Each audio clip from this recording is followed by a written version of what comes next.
You didn't notice, did you? You didn't notice when you pretended to be asleep in the car just to have your mother carry you up to bed for the last time. You didn't notice when you ran to the door and yelled "Daddy's home" after work and he picked you up and spun you around for the last time. You didn't notice when the rain washed away your chalk drawings on the sidewalk and you never went back out there to color hopscotch again. You didn't notice that when you dried off after you danced in the rain and jumped in the puddles, you started caring about makeup and hair getting ruined and you never went back out. You didn't notice that you hung up those plastic play phones and never opened it again. You had a real one now and it was not a toy but an addiction. You didn't notice that you put on your shoes after playing in the ball pits and you never took them off again. You didn't notice when you ate ice cream for the last time without counting calories in your head. You didn't notice when you had your last fight with your sister about who got the passenger seat before you started arguing about who got to drive the car. You didn't notice when you stopped believing in Santa Claus as the magic of Christmas was replaced with material wish lists. You didn't notice when you stopped believing in a monster that lived under your bed as it started to come out in the reflection of your mirror. You didn't notice when you went to field day for the last time, when you got your last participation trophy, when you kicked your brother's seat during a road trip for the last time,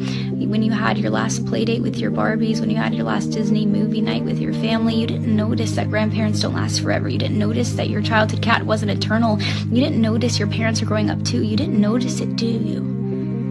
You didn't notice that you grew up, but you notice it now, don't you? You notice it every time you look in the mirror and you were shocked because your reflection doesn't look familiar. You look older, you look tired, you look like it's been centuries since you let your imagination run wild. You look like you don't even remember what it's like to be a child, and you notice that every time you look back at pictures and you notice how you were at the age that little you was always wishing for, and you notice how you never thought you would make it this far. Adulthood was as fantasy as the games you would play, but here you are, and you notice it now, don't you? The time goes by too fast.